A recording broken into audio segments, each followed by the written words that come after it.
Hola chicos, en este vídeo vamos a resolver el siguiente ejercicio, ¿vale? Nos piden que calculemos los extremos de esta función, de la función 1 partido por 2 más seno de x menos coseno de x, en el intervalo menos pi pi. ¿Vale? Nos lo están dando en radianes, por tanto lo resolveremos en radianes. No nos piden todo el dominio de definición, nos piden concretamente en ese intervalo. Por lo tanto, en este intervalo sí que vamos a poder calcular esos extremos y vamos a poder decir si son máximos o mínimos, absolutos o relativos. ¿Vale? Entonces vamos allá. Como siempre, aplicando los conceptos teóricos que conocemos, los valores que pueden ser extremos son aquellos valores que anulan la primera derivada. Por lo tanto, el primer paso que tenemos que hacer es hacer la derivada de esta función. Si os fijáis, la podemos derivar como la derivada de un cociente, pues la derivada del numerador, que es 0, porque la derivada de una constante siempre es 0, por el denominador sin derivar, por tanto ahí no tenemos que poner nada. Y luego pondríamos menos el numerador sin derivar, es decir, 1, no hace falta escribirlo, por la derivada de nuestro denominador. Y la derivada de 2 es 0, la derivada del seno es el coseno, y la derivada del coseno es menos el seno, por tanto nos quedaría directamente más seno de x. Y en nuestro denominador nos quedaría 2 más seno de x menos coseno de x, todo al cuadrado, ¿vale?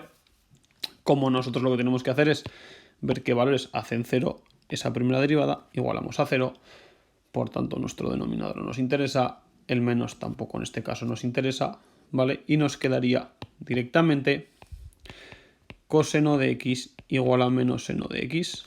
Se nos convierte en una ecuación trigonométrica muy sencilla, ¿vale? Porque desde aquí podemos deducir directamente que nos queda que la tangente de x tiene que ser menos 1.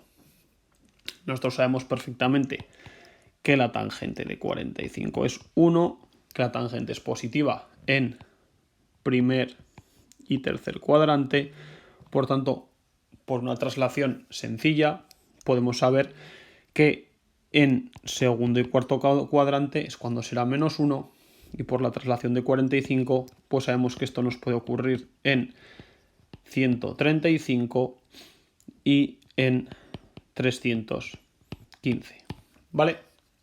Si nosotros tenemos eso claro, lo que tenemos que hacer aquí es pasar primero a radianes, ¿vale? Pasarlo primero a radianes y a partir de allí seguimos trabajando. Bien, si nosotros pasamos el 135 a radianes, pues todos vemos que nos quedaría 3pi cuartos, ¿vale? Sin más. Y si nosotros pasamos esto a radianes, tenemos que ser capaces de ver que no pertenece a este intervalo que nos dan. El 135, si lo veis en grados más fácil, sería desde el menos 180 hasta el 180. El 135 sí que pertenece a ese intervalo, por tanto lo puedo poner así, pero para que el 315 pertenezca a ese intervalo, lo debería de escribir como menos 45, ya sabéis, 360 menos alfa, o yo puedo hacer en este sentido, considerar mis ángulos positivos, o en este otro sentido, negativos. Por tanto, si igual a 315 positivo es lo mismo que menos 45 negativo. Entonces, eso sería exactamente igual que menos 45, ¿vale? Y pasado a radianes, pues sería menos pi cuartos. Bien, entonces ya tengo mis dos posibles extremos, ¿vale? Mis dos posibles extremos, que a partir de aquí podríamos hacer nuestra segunda derivada para ver si son máximos o si son mínimos. Ese trabajo os lo dejo para vosotros. Yo lo voy a hacer de una manera más rápida con los intervalos de crecimiento, ¿vale? Y lo voy a estudiar en el menos pi cuartos, ¿vale? Y en el 3pi cuartos. Entonces, podríamos sustituir directamente también la función y ver, ¿vale? Si nos sale un valor mayor o un valor menor, pero lo vamos a hacer de esta manera. Fijaros que para poder sustituir y que obtener el signo en nuestra primera derivada, tengo que tener en cuenta mi derivada completa, O sea, esas simplificaciones que yo he hecho al igualar a 0, ahora no las puedo tener. Pero bueno, si nosotros estudiamos el signo, vemos que nuestro denominador va a ser siempre positivo porque está elevado al cuadrado. Por tanto, no nos afecta especialmente mucho, ¿vale? Y podemos ver de manera más o menos simple, sustituyendo simplemente nuestra primera derivada, que el signo aquí nos iba a quedar negativo, aquí nos iba a quedar positivo y aquí también, ¿vale? Por tanto, podemos ver que en menos pi cuartos vamos a tener un máximo y en 3 pi cuartos vamos a tener un mínimo. Bien, ya digo, esto lo podéis comparar también con la segunda derivada, por eso os lo dejo para vosotros para que practiquéis un poco más esas derivadas. Una vez que tenemos esto, evidentemente tenemos que calcular la ordenada de estos puntos, lo tenemos la abscisa, ¿vale? Sustituyendo en nuestra función principal, ¿vale? Y lo que nos quedaría es que f de menos pi cuartos nos sale sustituyendo nuestra función principal, ¿vale? Podréis calcularlo directamente, pondríamos 1 partido de 2 más el seno de menos pi cuartos menos el coseno de menos pi cuartos y podréis calcular de manera más o menos sencilla que nos queda 1 partido por 2 menos raíz de 2, que racionalizando nos queda 2 más raíz de 2 partido por 2, ¿vale? Por lo tanto, nuestro punto sería el menos pi cuartos 2 más raíz de 2 partido por 2.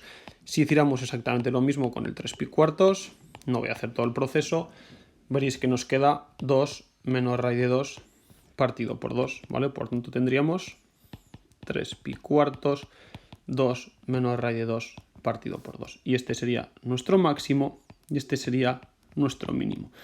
¿Cómo saber si es un máximo o un mínimo absoluto o relativo? Pues de manera bastante sencilla.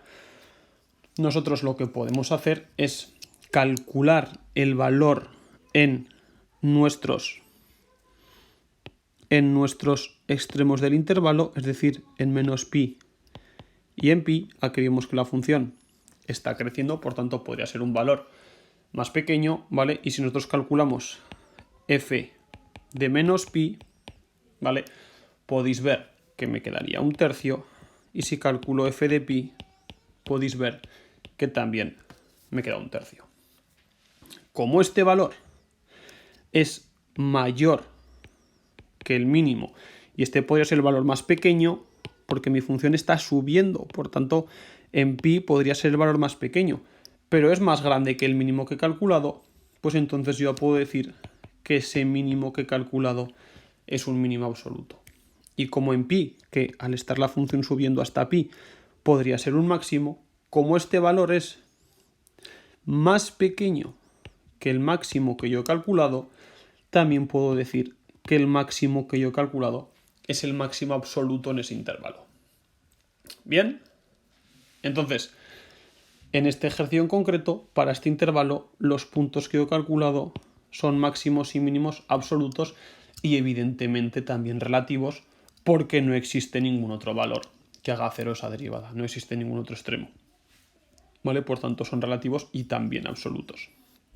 Sí, ya veis que siempre que tengáis que trabajar en un intervalo, recordad esto, tenéis que calcular también los valores siempre en los extremos de ese intervalo y ver si la función está subiendo, que en ese extremo podría ser el valor mínimo, y si en este punto también estamos llegando a un valor más alto, ese podría ser un valor máximo. Por tanto, lo tenemos que comparar.